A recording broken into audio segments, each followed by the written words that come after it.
Nos sentimos agradecidos a nuestro Padre Celestial porque nos da el privilegio de salir al aire. Mi nombre es John Lopera y me acompaña el hermano Fran de la Mota, que juntos, con la ayuda de nuestro Padre Celestial, presentaremos un programa muy importante. Pero antes de entrar de lleno a la presentación de este mensaje, vamos a invitar la presencia de nuestro Padre Celestial en nuestro medio a través de una palabra de oración.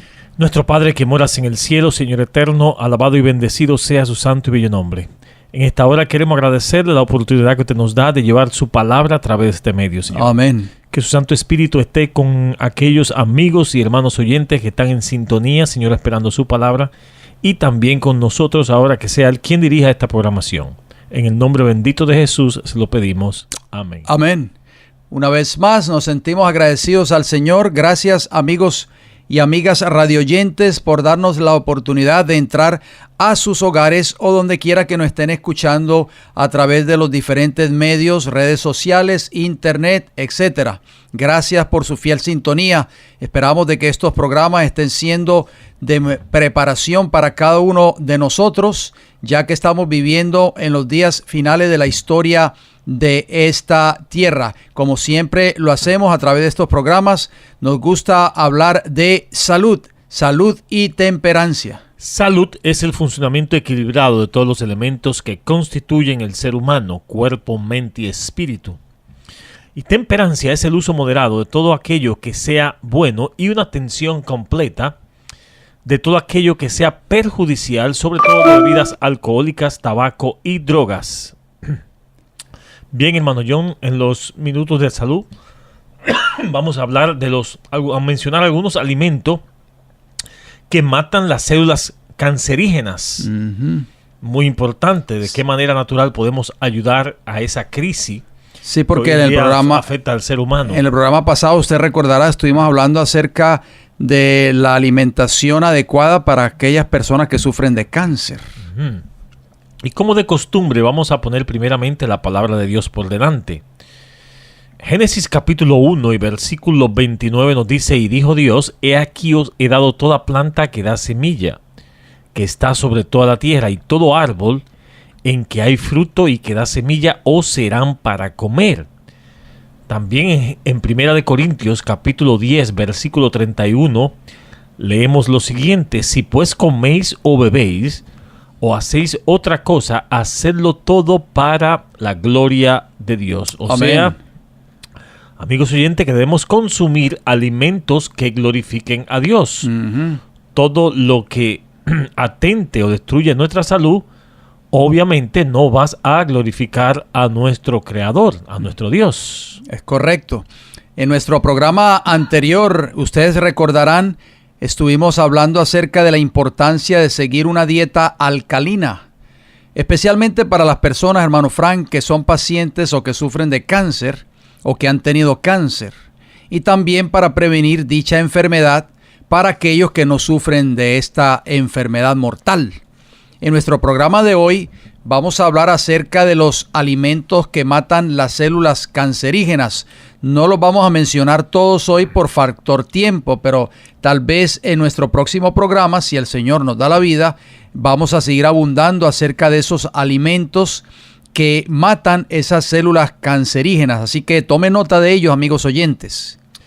Bien, empecemos primeramente hablando de la importancia de hacer un cambio en nuestra alimentación y comenzar a considerar cuál es la alimentación ideal para evitar muchas enfermedades, siguiendo siempre el principio de Génesis capítulo 1 y versículo 29 que acabamos de leer. El problema es que muchas de las personas, hermano Fran, la gran mayoría de ellos, inclusive personas que dicen ser cristianas, no quieren hacer esos cambios porque no quieren cambiar sus dietas. No quieren someterse a la dieta 100% vegana de Génesis capítulo 1, versículo 29, que fue después de que Dios creó al hombre. Algo interesante, hermano Frank, quizás no lo hemos mencionado anteriormente en programas pasados, pero Dios estableció 12 instituciones muy hermosas en el principio, antes de que entrara el pecado en este mundo, que fue el sábado, el séptimo día, el cuarto mandamiento de la ley de Dios, y también el matrimonio. Fueron dos pilares que Dios estableció y que Satanás hoy por hoy odia con toda su fuerza, pero también estableció antes de que entrara el pecado, la dieta ideal para el ser humano. La vemos en Génesis 1:29. Amén. La investigación de la última década ha demostrado sin lugar a duda que lo que comemos tiene un profundo efecto en su salud general. Se recomienda siempre que los alimentos que consumamos, hasta donde sea posible, sean orgánicos. Para compilar una lista de alimentos que combaten el cáncer, se requería una dieta de la mayoría de frutas, verduras, proteínas y hierbas. Algunos alimentos combatirían la inflamación que alimenta el crecimiento del cáncer. Otros alimentos obligan a la muerte de las células cancerosas, mientras que otros alimentos ayudan al cuerpo a eliminar toxinas y proteger contra el daño de los radicales libres. ¿Qué hay en la lista de alimentos que combaten el cáncer? Hacemos una pregunta. Prácticamente todo lo contrario de la dieta estadounidense estándar. O sea, Dios sabía que en esos alimentos naturales, pues Dios puso los ingredientes necesarios para combatir las enfermedades. Obviamente nosotros sabemos a través de la palabra de Dios que la enfermedad vino como producto del pecado.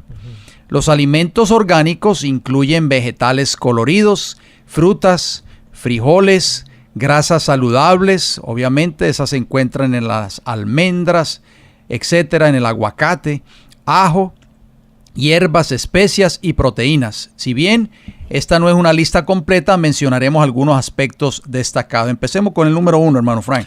Los frijoles. Los frijoles tienen ofrecen numeroso fitoquímico junto con fibra. Los fitoquímicos tienen la capacidad de inhibir la producción de células cancerígenas. Los inhibidores reducen la división de las células cancerosas y el ácido fítico, que también ralentiza la progresión de los tumores. Son todos componentes de los frijoles. Los frijoles también contienen filato, vitamina B, que reduce el riesgo de cáncer de páncreas. Vamos a hablar acerca del número 2, las zanahorias. Son muy buenas, inclusive hasta crudas. Las zanahorias están repletas de beta-caroteno, una antioxidante que los científicos creen que protege las membranas celulares del daño de la toxina y retarda el crecimiento de las células cancerígenas o cancerosas, porque suministran antioxidantes que pueden combatir el cáncer. Las zanahorias también pueden ser beneficiosas en el tratamiento de la leucemia. Así que aconsejamos a nuestros amigos oyentes que si usted tiene una extractadora de jugo en su hogar, podría hacerse un jugo de zanahoria todos los días. Se toma un vaso pequeño de jugo de zanahoria y yo sé que va a ser de mucha bendición para su salud.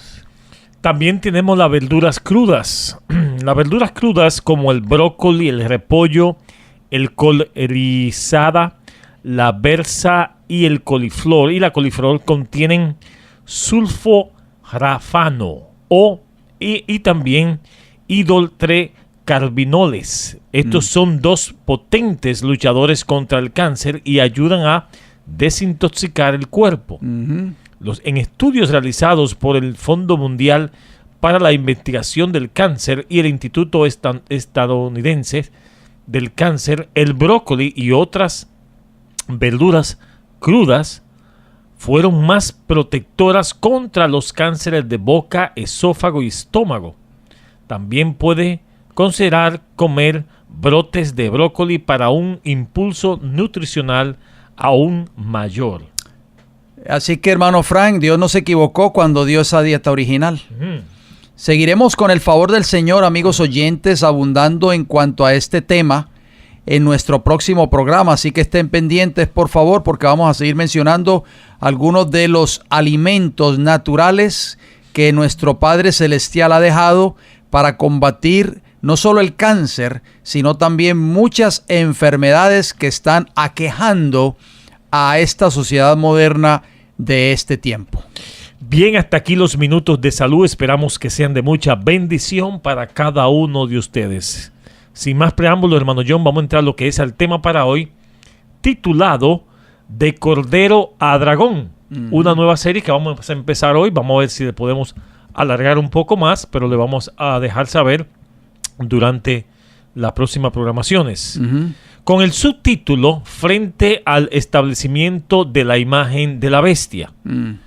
Y vamos a mencionar Apocalipsis capítulo 13, versículo 11, donde nos dice que después vi otra bestia que subía de la tierra y tenía 2 cuernos semejantes a lo de un cordero, pero que hablaba como dragón. ¿Qué podemos abundar sobre esta profecía de Apocalipsis 13? En el pasado, hermano John, hemos abundado mucho sobre estos versículos, pero aquí hay mucha tela que cortar, especialmente en este tiempo que estamos viviendo ya. Es correcto, hermano Frank. Queremos recordarle a nuestros amigos oyentes que cada vez que hablamos del libro de Apocalipsis o el libro de Daniel, son libros proféticos. Hay muchos símbolos, hay bestias, en fin, y las personas pues se confunden, van donde sus pastores, a veces en la iglesia, y los pastores le dicen, no se preocupe por estudiar esos libros, preocúpese por estudiar los evangelios, mejor el amor de Cristo, en fin, pero no saben de que estos libros Dios los ha dejado allí porque son los prácticamente los medios que el Señor ha dejado para darnos cuenta cuán cerca estamos del tiempo del fin y así podernos preparar para lo que viene. Cada vez que la Biblia habla de bestias, amigos oyentes, no está hablando de una persona en particular, está hablando simplemente de un poder, bien sea político o religioso. Esta profecía que usted acaba de mencionar, Apocalipsis 13, que acabamos de leer, específicamente el versículo 11, es una profecía que fue dada por Dios, amigos oyentes, a través de su siervo Juan, hace casi 2000 años atrás, en la isla rocosa de Patmos, donde Juan había sido llevado al destierro por causa de la palabra de Dios, como dice su libro, y por el testimonio de Jesucristo, de acuerdo a Apocalipsis 1:9. O sea, hermano Frank, que lo que nosotros decimos aquí no es un invento de nosotros. Porque la gente a veces se alarma cuando escuchan estos temas, pero está en la palabra de Dios. Está en un libro que se llama el libro de Revelaciones o Apocalipsis, que dicho sea de paso, si usted lee Apocalipsis capítulo 1, versículo 1, dice que es la revelación de Jesucristo. Y también, abundando un poco más de esta profecía del verso 11 del capítulo 13 de Apocalipsis, tiene que ver con el nacimiento de una nación que en sus principios sería de un carácter semejante a un cordero, o sea, que simboliza una nación cristiana con base cristiana, semejante a Cristo. Sí, porque Cristo es el Cordero en la Biblia, el Cordero de Dios que quita el pecado del mundo. Pero también dice el versículo 11 al final que su carácter iba a cambiar, o sea que iba a hablar como dragón, un cambio totalmente drástico. Y uno se hace la pregunta, ¿será que estamos viendo ya eso hoy en día? Bueno, vamos a ver el contenido del programa de hoy, muy importante, y a ver cómo va cambiando esta nación. Así que en nuestro programa de hoy estaremos abarcando una serie de estudios acerca del desarrollo profético de esta nación de Norteamérica, representada por la bestia que sube de la tierra.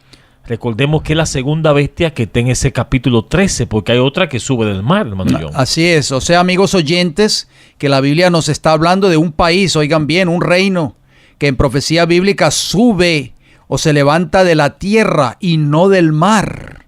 Por eso es diferente a la primera bestia del versículo 1, como la bestia de Apocalipsis 13, 1 al 10, que sí sube del mar. Y como las 4 bestias que ve el profeta Daniel en el capítulo 7 de su libro, que también suben del mar.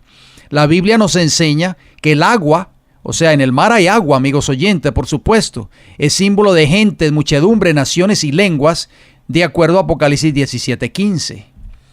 Si esta bestia se ve, que ve el profeta Juan en el verso 19, la que hemos mencionado, 11, en el verso 11, sube de la tierra, lo opuesto al mar, podemos decir con claridad que esta bestia, cuando surge en el marco profético, nace en una área desierta y despoblada. Así es. Solo una vez antes fue mencionada la simbología de la tierra en el libro de Apocalipsis, y fue en el capítulo 12 donde decía que la tierra ayudó a la mujer, refiriendo a Apocalipsis capítulo 12, versículo 16. En el contexto de la persecución que sufría el protestantismo durante 1260 años de la supremacía papal. Aquí encontró como un alivio para poder alabar a Dios, hermano John. Así es, y para adorar a Dios de acuerdo a los dictados de la conciencia. Vamos a citar esos textos, hermano Frank, porque tenemos por ahí un audio muy importante que necesitamos poner para beneficio de nuestros amigos oyentes, pero vamos a citar brevemente textos muy conocidos por ustedes. Apocalipsis 12, versículos 6, 14 y 16. Tomen nota de esos textos. Y dice así: y la mujer huyó al desierto. Recuerden que la mujer en profecía bíblica representa una iglesia. La mujer huyó al desierto, donde tiene lugar preparado por Dios para que allí la sustenten por 1260 días. Este fue el periodo de supremacía papal en Europa, amigos oyentes. Versículo 14. Y se le dieron a la mujer las dos alas de la gran águila, para que volase de delante de la serpiente. La serpiente en la Biblia es Satanás, por supuesto, la serpiente antigua, que se llama Diablo y Satanás. Apocalipsis 12:9.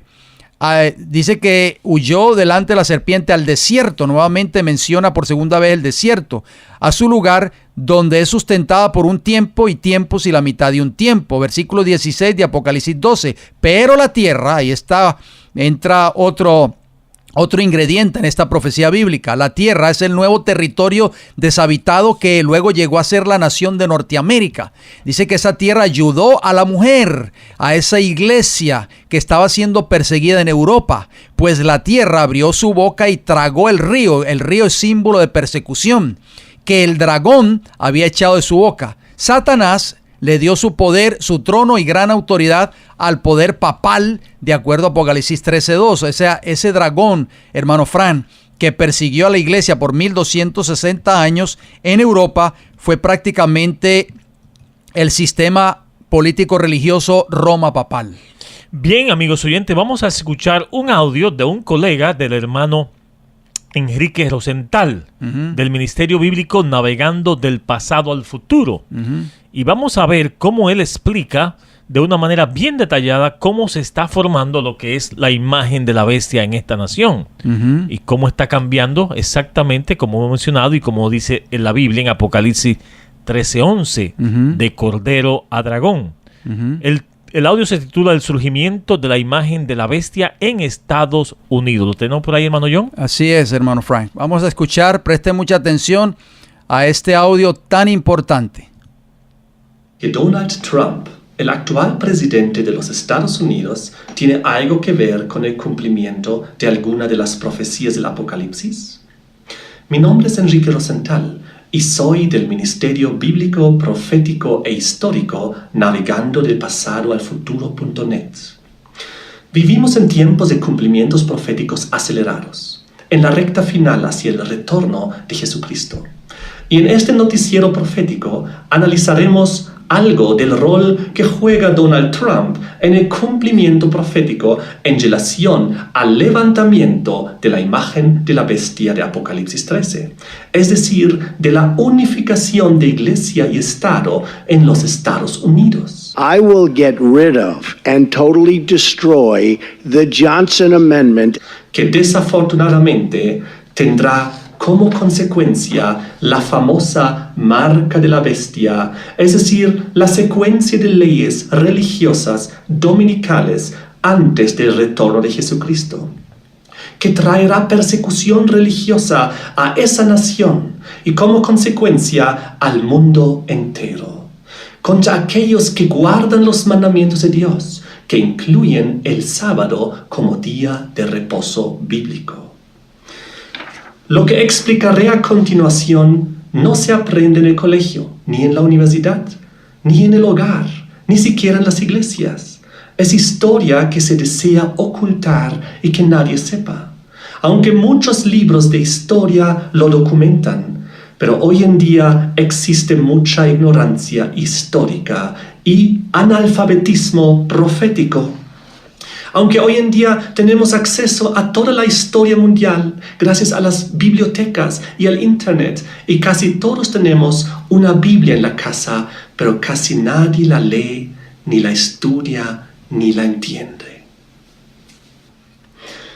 Sucede que el problema de las persecuciones religiosas tiene un origen, que es la unión de Iglesia y Estado, es decir, la unión de religión con política.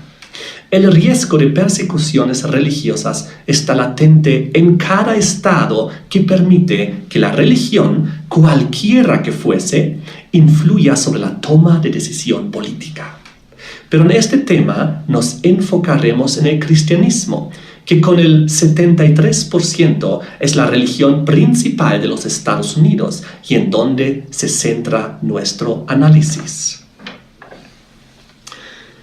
Roma papal, hoy conocido como el Vaticano, es desde sus inicios una perfecta unión de Iglesia y Estado, siendo el obispo de Roma, conocido como el Papa, la máxima autoridad del Vaticano. El obispo de Roma es a la vez jefe de Estado del Vaticano y cabeza de la Iglesia Católica Romana. De esta manera, el Vaticano es una teocracia, la única en Europa. Durante la Edad Media, cuando Roma papal tenía poder para gobernar sobre los reyes de la tierra, estableció los terribles tribunales de su Inquisición, trayendo persecución religiosa sobre Europa y América Latina durante más de 3 siglos. Estas abusivas persecuciones y la explotación inhumana de América Latina fueron llevadas adelante por decenas de papas consecutivos. Los historiadores estiman que fueron torturados y matados entre 50 y 150 millones de personas directa o indirectamente por el papado de Roma durante la Edad Media. Roma papal que era enemigo de la libertad religiosa y civil. Pero, ¿por qué fueron perseguidos y asesinados? Por no someterse a la autoridad religiosa y espiritual de Roma papal, por creer diferente, por querer tener su propio ejemplar de las Sagradas Escrituras y leerlas personalmente, por oponerse a la compra y venta del perdón con dinero que practicaba Roma papal, por creer que la salvación es por gracia y que es gratuita y no es por obras, por creer poder confesarse directamente con el Señor Jesucristo y recibir el perdón directamente de Dios y no mediante intermediarios humanos. Ellos protestaron contra los abusos de Roma papal y contra el paganismo que los líderes religiosos católicos habían introducido al cristianismo, como por ejemplo la veneración de imágenes, de seres humanos y de muertos, y por eso fueron llamados los protestantes. La historia nos revela que la Iglesia de Roma ha derramado más sangre inocente que ninguna otra institución que jamás haya existido en la humanidad. Es imposible formarse una idea completa de la multitud de sus víctimas. Otra cita nos dice que por profesar una fe contraria a la Iglesia de Roma, la historia registra el martirio de más de 100 millones de personas. Y otro historiador revela que desde el nacimiento del papado hasta la actualidad han sido masacrados por los perseguidores papales por el crimen de herejía, en un promedio de más de 50,000 asesinatos religiosos por cada año de existencia del papado. Recordemos, por ejemplo, la matanza de San Bartolomé. Ocurrió el 24 de agosto de 1527, donde los católicos romanos de Francia, siguiendo un plan premeditado bajo influencia jesuita, asesinaron 70,000 protestantes durante el espacio de 2 meses. El Papa Clemente VII se regocijó cuando escuchó las noticias de los exitosos resultados de esta matanza. Por causa de la Inquisición romana medieval en Europa contra los protestantes, muchos de ellos huyeron y encontraron un refugio en el Nuevo Mundo, hoy conocido como los Estados Unidos de América, que llegó a ser un refugio para todos los perseguidos religiosos. Les quiero presentar 3 citas históricas para entender mejor lo que pasó. En este diccionario de la historia de la Iglesia dice que el refugio para muchos de los que en Europa fueron perseguidos debido a su conciencia fue la América colonial. Y en este otro libro, Compendio de la Historia Americana, encontramos las siguientes citas. La primera nación que se estableció fue Francia, que en 1562 fundó en la Florida una colonia con hugonotes, que víctimas de las persecuciones se vieron obligados a refugiarse en el Nuevo Mundo.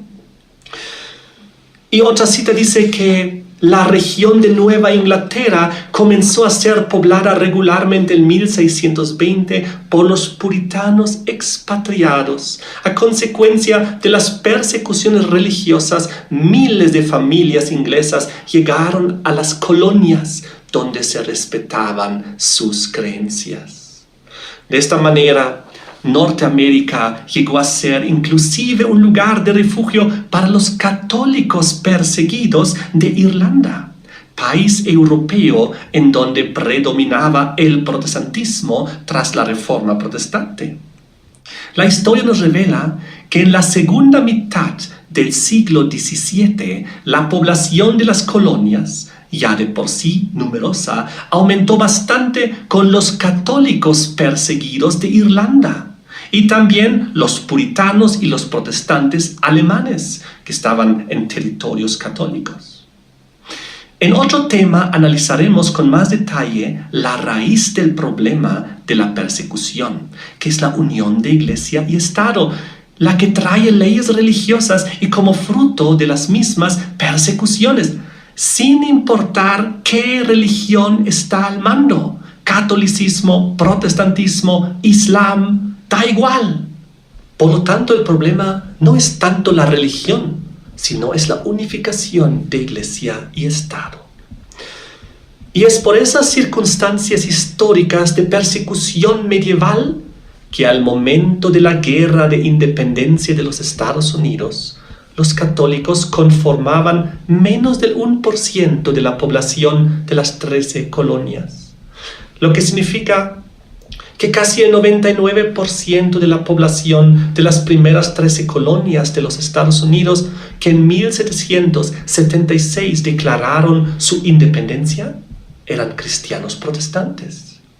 Ahora entendemos por qué los Estados Unidos fueron fundados en los principios de libertad religiosa, con completa separación de Iglesia y Estado.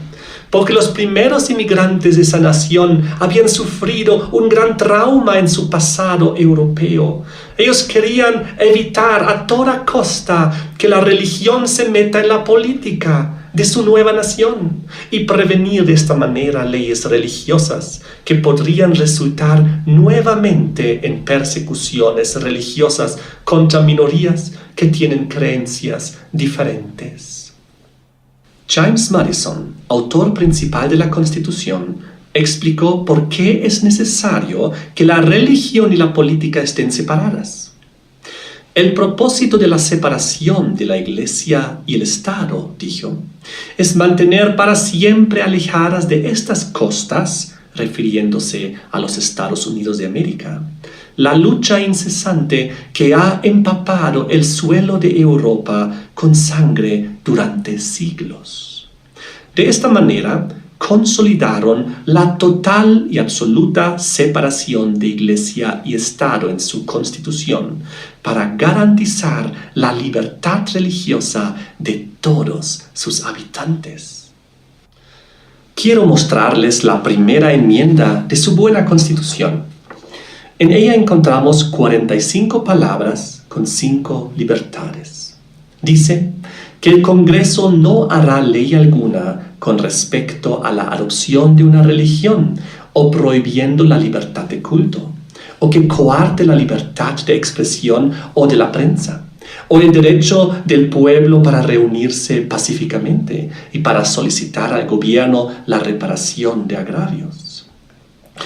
Thomas Jefferson, que era uno de los padres fundadores de los Estados Unidos y principal autor de la Declaración de Independencia, escribió en 1802: «Contemplo con reverencia soberana ese acto de todo el pueblo estadounidense que declaró que su legislatura no debía hacer ninguna ley respecto al establecimiento de la religión, ni prohibir su libre ejercicio, construyendo así un muro de separación entre la Iglesia y el Estado».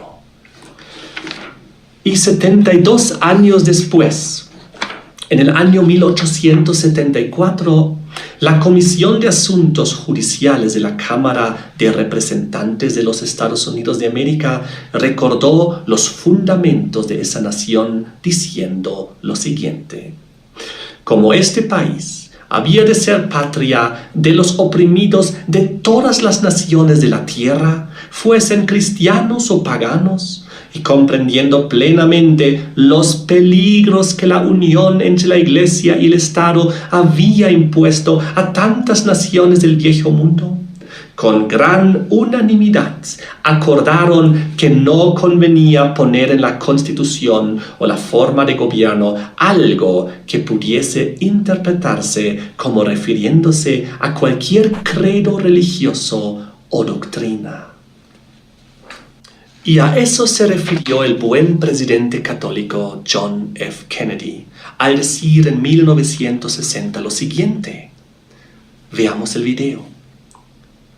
«Yo creo en un Estados Unidos donde la separación de Iglesia y Estado es absoluta, donde ningún prelado católico diría al presidente, en caso que fuera católico, cómo actuar, y donde ningún pastor protestante diría a su membresía por quién votar. Yo creo en un Estados Unidos que es oficialmente ni católico, ni protestante, ni judío, donde ningún oficial público ni obligue ni acepte instrucciones de orden público del Papa, del Concilio Nacional de Iglesias o de cualquier otra fuente eclesiástica, donde ningún ligamento religioso trata de imponer su voluntad directa o indirectamente sobre la población general o los actos públicos de sus oficiales, y donde la libertad religiosa es tan indivisible que un acto contra una iglesia sería considerado como un acto en contra de todas».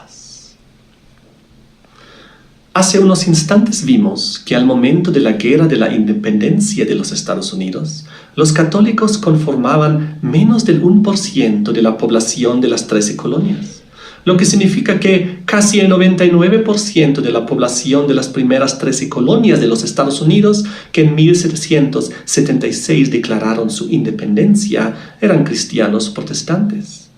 Pero el escenario religioso de los Estados Unidos ha cambiado a lo largo del tiempo de protestante a católico. Les quiero leer cómo lo expresa el diccionario. La Iglesia Católica en los Estados Unidos ha crecido considerablemente en la historia del país, de ser una pequeña minoría durante la época de las 13 colonias, sabemos que fue menos del 1%, a ser actualmente la denominación cristiana más grande del país. Sí, la Iglesia Católica estadounidense se ha convertido en la más grande confesión religiosa del país, que ha visto aumentar su número de fieles a más de 68 millones de personas, mientras que el total de iglesias protestantes han pasado a ser un 65% en 1910 y representar solo el 25% del mapa del cristianismo en territorio estadounidense. El cuerpo de mayor importancia en los Estados Unidos es la Conferencia de Obispos Católicos de los Estados Unidos, realizada por la jerarquía de obispos y arzobispos de los Estados Unidos, respondiendo solo ante la supremacía del Papa. Ahora, ¿qué tiene todo esto que ver con Donald Trump? Recordemos que en mayo de este año 2017, Donald Trump firmó una orden ejecutiva para eliminar la enmienda Johnson. Aquella enmienda estadounidense que prohíbe a las iglesias la participación directa o indirecta en campañas políticas, ya sea a favor o en contra de un candidato. De este modo, impide a los líderes religiosos que usen sus púlpitos para manifestar su apoyo o su oposición a un candidato con el objetivo de influenciar a su congregación. El presidente de Estados Unidos, Donald Trump, firmó esa orden ejecutiva con el supuesto propósito de proteger la libertad religiosa y de expresión en ese país, diciendo que no vamos a permitir que las personas de fe estén siendo intimidadas o silenciadas. Suena bien, ¿no? Es una idea aparentemente muy buena. Libertad de expresión para los líderes religiosos, para que se metan en asuntos políticos de una manera activa. Pero la enmienda Johnson tenía justamente el propósito de evitar que la iglesia se meta con el Estado y proteger de esta manera la libertad religiosa de todos y principalmente de las minorías. Trump dijo además que lo primero que tenemos que hacer es devolverle a nuestras iglesias su voz. La enmienda Johnson ha impedido a nuestros pastores decir lo que piensan desde sus púlpitos. Si quieren hablar de cristiandad, si quieren predicar o hablar de política, no pueden hacerlo. Pero justamente de eso se trataba la enmienda Johnson, que los líderes religiosos de cualquier religión o denominación no se metan con la política y se mantengan alejadas de ella. Ahora, ¿qué significa proféticamente lo que Donald Trump está haciendo? Recordemos que Apocalipsis 13 nos enseña que se levantará la imagen de la bestia en los Estados Unidos, es decir, la unión de iglesia y Estado en esa nación, y que como consecuencia se emitirá finalmente la marca de la bestia, es decir, la ley religiosa que es la marca de la autoridad de Roma de haber cambiado el tiempo de la ley de Dios de sábado a domingo.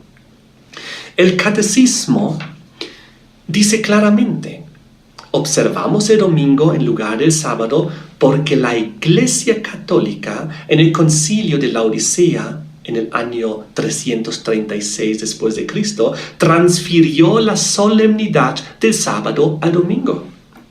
Y la publicación de la Sociedad Católica de Registro, The Catholic Record, de Inglaterra, dice que el domingo es nuestra marca de autoridad. La Iglesia está por encima de la Biblia y la transferencia de la observancia del día de reposo es prueba de este hecho. La pregunta es, ¿a quién le conviene la eliminación de la enmienda Johnson? A aquella religión que representa la mayoría, es decir, la Iglesia Católica Romana. Ella es la única iglesia que realmente se beneficia en los Estados Unidos con la eliminación de la enmienda Johnson, porque le permite influenciar las campañas políticas y favorecer drásticamente a candidatos presidenciales de su agrado. Veamos la realidad en números. Actualmente, la Iglesia Católica en los Estados Unidos tiene más de 68 millones de miembros, siendo la denominación cristiana más grande de ese país. La segunda denominación cristiana más grande de los Estados Unidos son los bautistas, con algo más de 27 millones de miembros. Es decir, ni siquiera la mitad. Y para entender aún mejor esta problemática, deseo dar un ejemplo de una pequeña denominación cristiana de ese país, los Adventistas del Séptimo Día, con apenas algo más de 1 millón de miembros en los Estados Unidos. Ahora, Si hipotéticamente todas las denominaciones cristianas apoyarían a su candidato presidencial favorito desde sus púlpitos, ¿quién tendría la ventaja abrumadora? ¿Aquella iglesia que influye sobre 68 millones de miembros? ¿O aquella que influye sobre 1 millón de miembros? Tomemos el hipotético caso que el Vaticano de Roma ordene al liderazgo católico de los Estados Unidos, aquel que responde solo ante la supremacía del Papa, que instruye a los sacerdotes para que digan a los miembros de sus congregaciones que voten por cierto candidato de su preferencia, cuya lealtad al obispo de Roma sea mayor a la lealtad de su Constitución americana. Contrario al caso del presidente católico Kennedy. En las elecciones presidenciales del año 2021 nos enfrentamos por primera vez en la historia de los Estados Unidos a este posible escenario porque Donald Trump ha eliminado la enmienda Johnson. Es por eso que la enmienda Johnson es vital para salvaguardar la libertad religiosa en los Estados Unidos e impedir que las mayorías religiosas puedan influenciar sobre la política y finalmente imponer su autoridad espiritual. De eso se trata el trasfondo del problema y el mensaje de este video para abrir los ojos a esta realidad. Deseo aclarar que la Iglesia Adventista del Séptimo Día se abstiene formalmente de la política, justamente por creer en la firme separación de Iglesia y Estado y por ser un firme defensor de la libertad religiosa. Fue por eso que la Iglesia Adventista mantuvo su posición histórica de no apoyar u oponerse a la candidatura de cualquiera de sus miembros, cuando el reconocido neurocirujano adventista Ben Carson participó en la disputa para el nombramiento en el Partido Republicano para competir a la presidencia de los Estados Unidos. Donald Trump habla mucho de construir un muro para detener la inmigración ilegal, pero el muro que debería estar protegiendo y fortaleciendo es el muro de la separación de Iglesia y Estado, en vez de socavarlo, debilitarlo y trabajar en su derrumbamiento. Franklin Roosevelt, uno de los antiguos presidentes de los Estados Unidos, expresó la gran verdad que en política nada ocurre por casualidad. Cada vez que un acontecimiento surge, se puede estar seguro que fue previsto para llevarse a cabo de esa manera. ¿Saben? Para ganar hoy en día las elecciones en los Estados Unidos, se requiere del voto católico. Y Donald Trump tuvo que conquistar también a muchos votantes católicos para ganar la presidencia, pues los católicos representan hoy en día ya un 27% del voto nacional de los Estados Unidos. El 5 de octubre de 2016, Trump escribió una carta al presidente de la Catholic Leadership Conference, la conferencia de liderazgo católico. En la carta, Trump elogió a 2 de los prelados más destacados del catolicismo militante de los Estados Unidos. Trump escribió: «Tengo un mensaje para los católicos. Estaré ahí para vosotros. Estaré junto a vosotros. Lucharé por vosotros».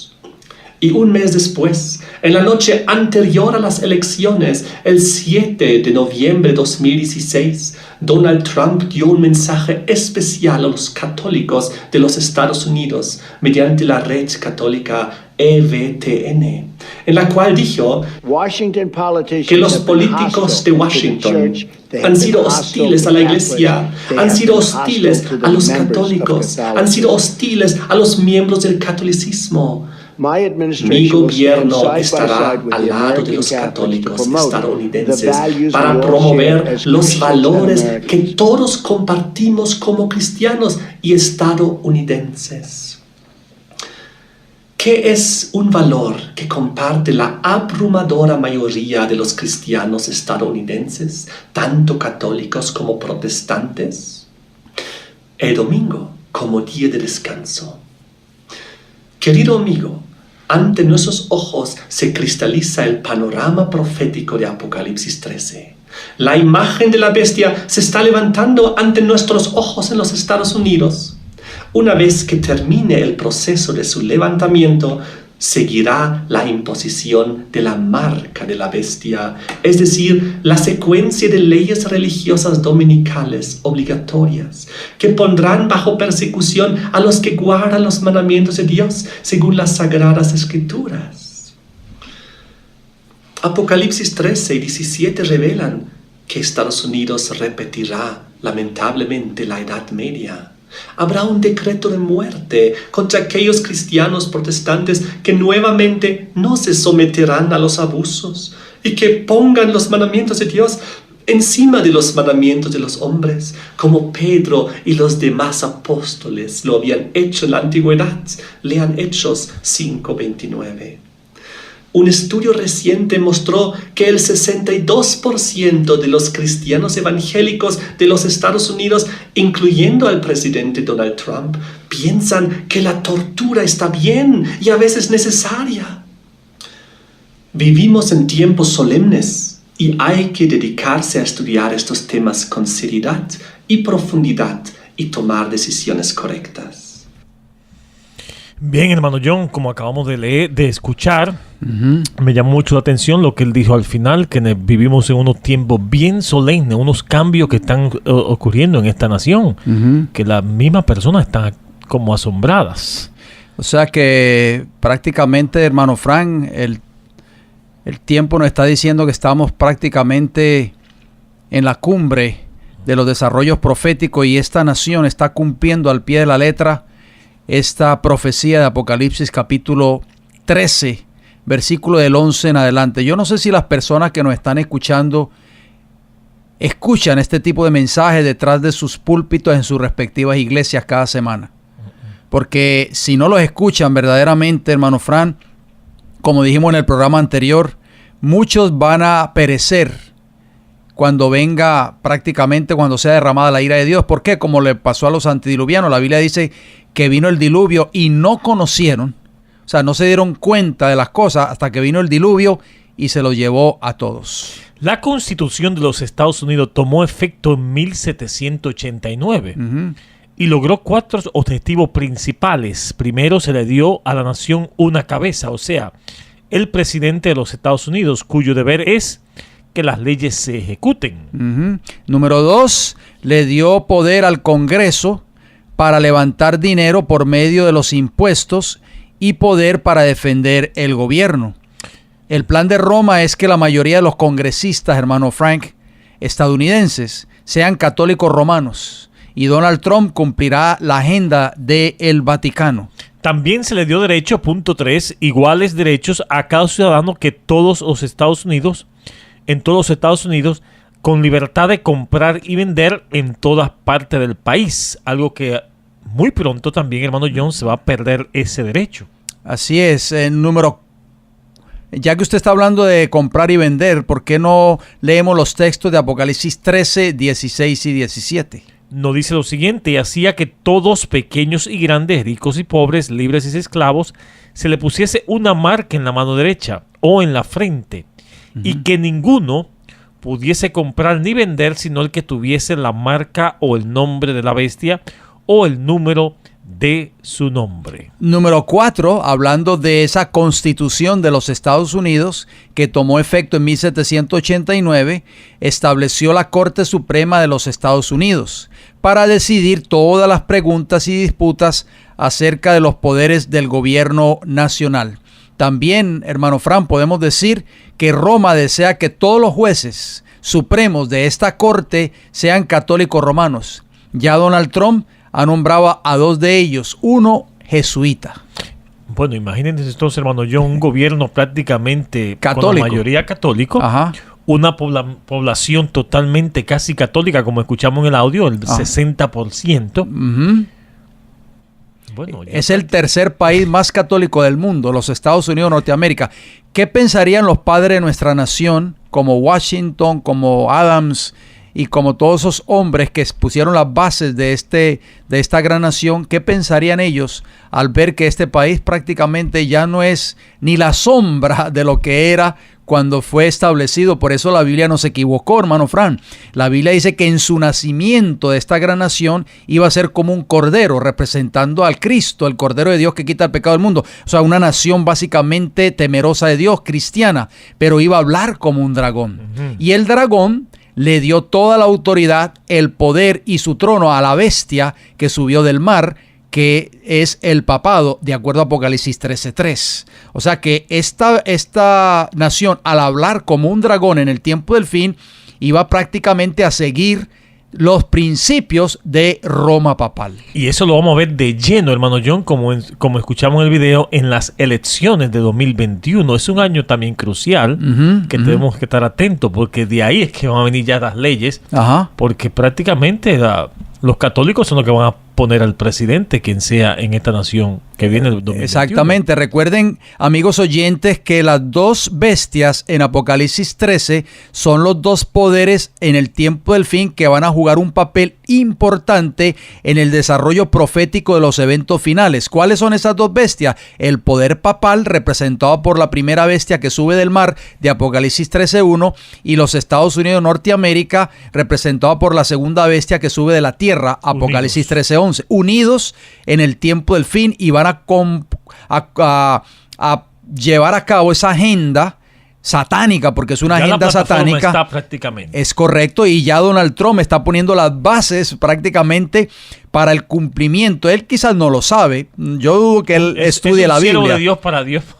Así como fue Nabucodonosor, así como fue Ciro, ¿verdad? A pesar de que eran reyes paganos, pero Dios los usó con un propósito. Y Dios está usando a este hombre que sabemos que no tiene temor de Dios, porque sus hechos así lo dicen, pero está cumpliendo la palabra profética de Apocalipsis 13. Yo sé que muchos de nosotros se nos ha visto como meros alarmistas durante todos estos años, hermano Fran, pero el tiempo dirá. Así se le vio a Noé también. A Noé a lo último le decían que ya estaba loco, que estaba demente, pero cuando llegó el diluvio y la puerta del arca se cerró, hermano Fran, todos gritaban y decían: ahora sí creemos en ti, Noé, ábrenos la puerta, por favor. Algunos años más tarde también se añadieron a la Constitución 10 enmiendas, muy importante, a la que se le llamó el proyecto de ley. Todo eso está cambiando, hermano. The Bill of Rights, que en inglés, ¿verdad? Estas enmiendas aseguraron más a fondo los derechos y las libertades del pueblo, de acuerdo a los hechos principales de la historia americana por D.H. Montgomery, páginas 193 y 194, y la Constitución de los Estados Unidos de Norteamérica, en su artículo 6, amigos oyentes, si ustedes no lo sabían, declara que ningún examen religioso será requerido como cualidad necesaria para cualquier cargo o cometido público bajo los Estados Unidos. Y la primera enmienda hecha a esta Constitución, ¿cómo empieza esa primera enmienda, hermano Frank? Dice que el Congreso no hará ley alguna con respecto al establecimiento de la religión o que prohíba el libre ejercicio de ella.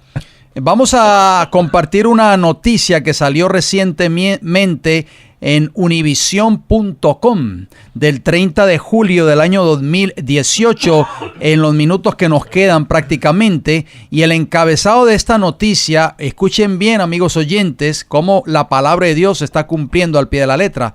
Dice así: muchos estadounidenses sienten que su fe está bajo ataque. Sessions crea una fuerza de libertad religiosa. El fiscal general aseguró que todos los empleados del Departamento de Justicia deberían conocer la guía de libertades religiosas establecida para aplicarla al presentar argumentos en las cortes o en cualquier instancia donde deban tomar decisiones. Sigue diciendo esta noticia: para el fiscal general Jeff Sessions, que es el fiscal general de la nación, la relación individual con Dios es un derecho natural y precede a la existencia del Estado. Por eso, este lunes anunció la creación de un equipo de trabajo para la libertad religiosa dentro del Departamento de Justicia. ¿Qué le parece, hermano Frank? ¿Desde cuándo, hermano John, aquí vemos el Estado ya influyendo en asuntos religiosos? Es por eso que nuestros amigos oyentes tienen que entender que ya esto es un cumplimiento de Apocalipsis 13. lo que hemos venido diciendo ya por años. Seamos francos, dijo desde Washington DC, o sea, Jeff Sessions, en una cumbre que trataba justamente el tema. Un movimiento peligroso, indetectable por muchos, está retando y erosionando nuestra gran tradición de libertad religiosa. No puede haber dudas. Esto no es un asunto menor. Debe ser confrontado y derrotado, agregó. Esta noticia nos fue muy revelante, hermano John, en cuanto al público. Hoy día se habla mucho de Rusia, de por allí, por aquí, pero esta es una noticia más importante que salió, que se quedó bien calladita, ¿no? Exactamente, sigue diciendo esta noticia, sigue diciendo Sessions. Hemos llegado al punto donde los tribunales han sostenido que la moralidad no puede ser una base para la ley, y donde un sector puede apuntar activamente a agrupaciones religiosas etiquetándolas como un grupo de odio sobre la base de sus sinceras creencias religiosas. Wow. Hermano Fran, podemos decirlo que muy pronto ya estos mensajes no se van a poder dar ni siquiera por la radio, ni mucho menos por la televisión, porque el gobierno va a etiquetar a todas estas personas que han de predicar este mensaje, especialmente los mensajes de los tres ángeles, como grupos de odio. Y cada vez que hay unión entre iglesia y Estado, lo que viene es una persecución. Es correcto. El fiscal general sigue diciendo esta noticia, aseguró que en los últimos años el país se ha tornado menos acogedor para la gente de fe, lo que ha hecho, según él, que muchos estadounidenses sientan que su libertad para practicar su fe ha estado bajo ataque. Entre algunos ejemplos, Sessions critica que se haya ordenado a monjas comprar anticonceptivos. Destaca además lo ocurrido con Jack Phillips, un pastelero de Colorado que se negó a hacer la torta de bodas para el matrimonio de una pareja gay y cuyo caso escaló a la Corte Suprema, que le dio la razón. Nos sentimos orgullosos, dice Sessions, de presentar un informe en apoyo a Jack Phillips, dijo este fiscal general. Increíble, hermano John, porque en Marcos capítulo 12, versículo 17, el mismo Señor Jesús dice, hay que dar al César lo que es del César y a Dios lo que es de Dios. O sea que la iglesia, el Estado no debe intervenir en cosas de iglesia. Así es. Mire, permítame terminar con este párrafo, esta noticia. No la vamos a cubrir toda por factor tiempo, pero dice así, sin dar muchos detalles de cuándo y cómo comenzaría a funcionar. El fiscal general explicó que la Fuerza de Trabajo de Libertades Religiosas ayudará a implementar una guía para que todos los componentes del Departamento de Justicia puedan preparar sus argumentos sobre esa base en las cortes o aplicar esos lineamientos en las operaciones que lleven a cabo. O sea que esto va a ir muy más lejos de lo que nosotros pensábamos, hermano Frank. Sí, señor. Y tenemos un libro con nosotros aquí llamado El Conflicto de los Siglos.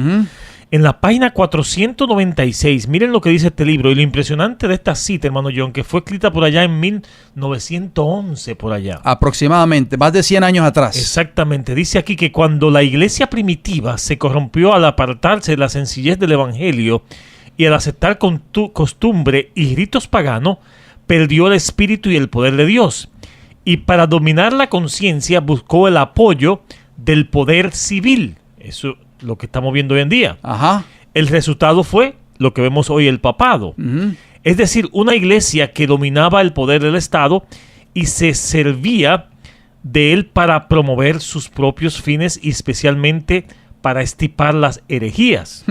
Lo que vimos en el audio, ¿no? Así es. Y dice aquí también esta cita que para que los Estados Unidos formen una imagen de la bestia, el poder religioso debe dominar de tal manera al gobierno civil que las autoridades del Estado sean empleadas también por la iglesia para cumplir sus fines. O sea, hermano John, toda la plataforma está lista para que la iglesia diga y el Estado Así es, y ya esta administración ha empezado a dar los primeros pasos en la eliminación de la enmienda Johnson. Hermano Fran, tenemos que despedir este programa.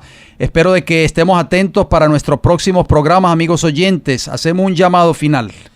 En Apocalipsis capítulo 3 y versículo 20 nos dice el Señor Jesús: he aquí yo estoy a la puerta y llamo. Si alguno oye mi voz y abre la puerta, entraré a él y cenaré con él y él conmigo. Si usted desea escribirnos, el Heraldo del Evangelio Eterno, P.O. Box 1333, Riverview, Florida 33569. ¿A qué número nos pueden llamar? 484-6418, 410-2745, ambos con el código de área 813. No se olvide entrar a nuestra página de internet El Fuerte Clamor en YouTube. Allí encontrará temas y videos, o pase por la mesa de El Flea Market en la avenida Hillsboro y la calle 22 al frente de la cafetería. Tenemos una mesa con literatura. Amigos oyentes, nos resta decirles que el Señor les bendiga, y si Dios nos da la vida, nos veremos pues en nuestra próxima intervención.